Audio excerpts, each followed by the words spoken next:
Hello, Cedar Village. Welcome to yet again another weekly Village Torah Shabbat Torah portion discussion. I'm your host, Rabbi Drew Kaplan, here at Cedar Village.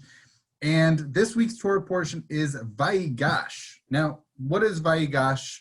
What does it mean? Where does it appear? And why is this Torah portion named after it? Well, it's a naming convention. A typical convention used to go after what, if not the very first word, certainly one of the very first words in any given Torah portion. And I want to focus on this week's Torah portion and what that word is of Vayigash. So I'm going to bring it up on the screen. It's right here, which is the very first verse out of this week's Torah portion, Genesis 44, chapter 44, verse 18. And it's right here. So this is, just to provide some context, we've been seeing the brothers of Joseph. They're in the Egyptian court, they're in Joseph's court. And now, if we want to go back a little bit, but Joseph has asked them to bring their father from Canaan. So Joseph's making a lot of demands. And then Judah goes up to him. He's not happy. He says, "Please, my Lord, let your servant appeal to my Lord, and do not be impatient with your servant, you who are the equal of Pharaoh," which that sounds like a lot. That's a really fascinating phrase right there. And then my Lord asked his servants, "Have you a father or another brother?" We told my Lord, "We have an old father," etc., etc. Okay.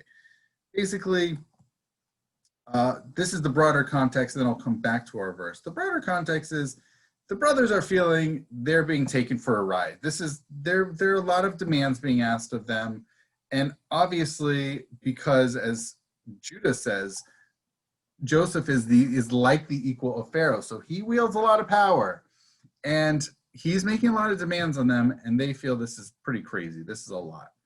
So, and they still don't yet know that Joseph is indeed their brother. They still don't know that.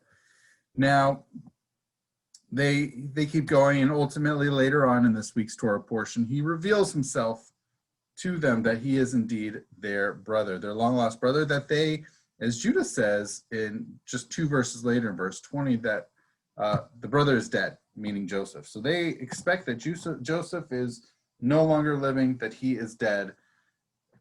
And then obviously there's a big reveal later on in the Torah portion that he is indeed very much alive. But this word, okay, so here in the English, so the very first word is Vayigash, Vayigash. Thus, this week's Torah portion is Vayigash. It's the very first word. Vayigash elav Yehuda. So now the English translation we have here is Judah went up to him. I think a more common translation, more typical translation is approached, that Judah approached Joseph. Now it's pretty clear.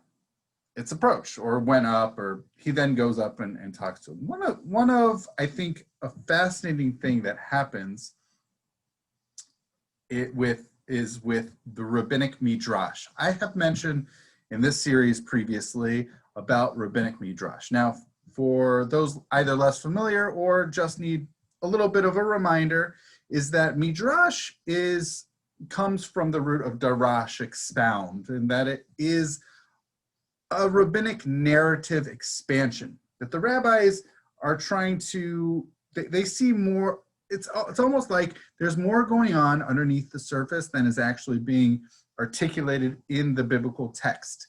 I like to think of it as if you're wearing a sweater, for instance, and there's a thread that's popping out, and you just want to pull on that thread and see what else comes out with it. So that's largely what the rabbis do with their midrash, with their narrative expansion. There's something more going on. Sometimes it's very clear, maybe a really strange word. Actually, almost any time there is a strange word, the rabbis are going to just be on top of it like crazy and pick at it and try to dig up what they can and make whatever connections they are able to. Here with this word, it's not as obvious. It's not as obvious of a strange word, and yet they do some digging. There's something curious about this word and what this action of Judah is as he approaches Joseph. So for this, I want to pick up an interesting midrash. We have our verse, and then there's another verse in the book of Samuel and 2 Samuel that Yoav and the troops with him marched into battle against the Arameans who fled before him. And it once again uses this exact same word right here, Vayigash, and it's the exact same word. Here it's being translated in English as marched, but there is a battle element. There is a belligerent aspect to it as fighting, that Vayigash Yoav ha'am asher yimola milchama, that they went out to battle, right? That Yoav and the nation went out to battle. So there's this militaristic, a fighting attitude.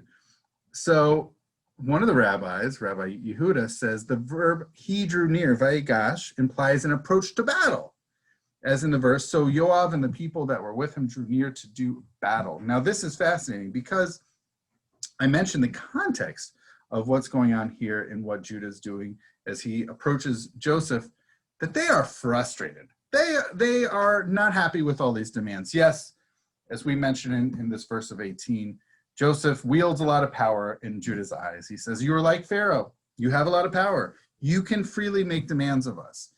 They are also feeling exhausted and frustrated with these demands, these requests.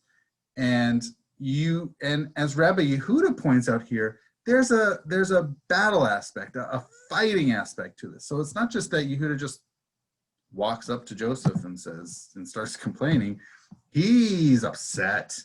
He wants to fight. There's a very antagonistic aspect to it. He's definitely a belligerent aspect. He's like, oh, you've requested all these things to us. He's not happy. So that's a really different aspect. I don't think that's something that we would have necessarily picked up just in reading it, but connecting it with this verse in 2 Samuel of this fighting aspect. That what Rabbi Yehuda is saying about Judah here is that he is deeply upset and he is belligerent and he's ready to fight Joseph, even though, as Judah says, you're like Pharaoh, so there's really no contest. But that's a really fascinating aspect. It's a deeply frustrated aspect, very upset. Okay, we have another one. So Rabbi Nehemiah said the verb he drew near, Vayigash, implies it coming near for reconciliation, as in the verse from here in Joshua chapter 14, verse 6. Then the children of Judah drew near to Joshua. So here we have, so again, very first word of the verse, Vaigshu b'nei Yehuda el Yehoshua bil Gilgal. So that the children of Judah approached Joshua. Okay, so Vaigshu. And then this reconciliation aspect, the reconciliatory aspect, so that there's this aspect of seeking peace, seeking to come together. This statement by Rabbi Nehemiah is so opposite of Rabbi Yehuda, his rabbinic colleague. Rabbi Yehuda says, oh, he's willing to fight. Rabbi Nehemiah says, no, he's coming for reconciliation, to reconcile, to come together for I don't want to say appeasement, but really to come together in a peaceful way, so that Judas, which is interesting, there is certainly this approaching, but in a reconciliatory fashion of coming together of peace for peace. He wants to come together for peace. So we have Rabbi Yehuda, who says they're coming for battle, Rabbi Nehemiah to come to peace again. Very different approach. And then we have the sages, of course, and this is going to be a little bit very unsurprising. If you had to come up with like if you were to say, what would the rabbis say? And this is so stereotypical of what you would guess rabbis would say. The sages said, it implies coming near for prayer. Yes, of course, the rabbis are going to advocate for prayer, as in the verse when it was time to present the meal offering, the prophet Elijah drew near and said, "O Lord, God of Abraham, Isaac, and Israel." And this is from the first book of Kings, chapter 18, verse 36. And that in the Hebrew is right here. Vayhi ba'alo tamincha vayigash. That's our word. Vayigash Eliyahu hanavi vayomer Adonai Elohei Abraham Yitzchak Yisrael hayom blah blah blah. Okay, it keeps going, but the point is, it's a prayer aspect. Now, I know we can all joke. The rabbis are just, big into prayer. That's what the rabbis are going to want, right? The rabbis are going to want prayer. They're going to advocate for prayer. That's good. They're doing their jobs, right? But here, again, they're taking this in a very different aspect of one was belligerent, one was seeking peace, and one now the rabbis are advocating for prayer. That this is something that Elijah came forward, Eliyahu came forward and prayed. So again, they have textual support, and all three of these views are coming from the prophets, from prophetic works. They're actually coming really specifically from the earlier prophetic works, right? There are four earlier prophetic writings. So the book of Joshua, the book of Judges, and then you have the book of Samuel and Kings. So we got three out of those four represented here, Samuel, Joshua, and Kings. We just don't have Judges represented. So three scriptural proof texts from early prophetic writings using the exact same word, Vayigash, or in the one case, Vayigshu, approaching. But it's not just approaching, it's approaching to do something with a particular extra aspect added, whether it's for war, whether it's for peace, whether it's for simply prayer. Of course, we have a really funny take, and this is unsurprisingly also by a rabbi, which is Rabbi Elazar combined all of these views. Why can't we have all of them, he says. He says, look, Judah approached Joseph with all three in mind. If it be for war, I approach to make war. If it be for reconciliation, I approach to make amends. If it be for prayer, I approach to pray. Meaning, Rabbi Elazar wants to have it all. I think, what's really fascinating, I'm deeply intrigued, because before this Rabbinic Midrash, before coming across this Rabbinic Midrash, I would have just said he just approached him, right? He's, along with his brothers, kind of frustrated, kind of seeking some way forward, right? And so he approaches Joseph. This isn't working for us. You can't keep making these demands. But how is that walking up? How is that approaching tinged? And this, according to Rabbi Yehuda, this is tinged with a bit of a fight in him to do battle. According to Rabbi Nehemiah, it's to appease. Joseph, can you please, let's not do this. Rabbis, of course, say prayer. He went to pray to him, right? To make a request of sorts. Rabbi Elazar cleverly suggesting, why can't we have all three? Maybe it was having the contingency in mind that Judah, in approaching Joseph, was ready to do any of those things. I think what the rabbis here, and it's not mentioned, it's not articulated in this Rabbinic Midrash, but I think what's going on beneath the surface for the rabbis. So the rabbis are trying to figure out what's going on beneath the surface of the biblical text, but I think what's going on beneath the surface for the rabbis is that this isn't just some walking up to Judah. This Judah approaching Joseph is not simply just he just walked up, but that it was tinged with not only emotions, but intentions, right? That he had certain intentions in approaching him. And I think also what's motivating it is something needed to happen. And this is a catalytic event that Judah wants to make a change in the way that the way that the relationship with the brothers is with Joseph. Not knowing that Joseph is their half-brother, just knowing this relationship as his sort of viceroy status, or as mentioned in this very first verse, that he's like Pharaoh, that he wields a lot of power and making all these demands and requests. So and I think there's something valuable there.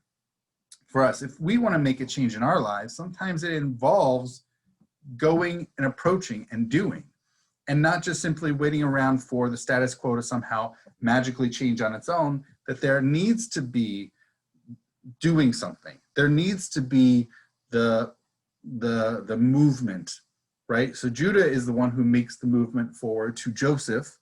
And so he is the one to start making these things happen.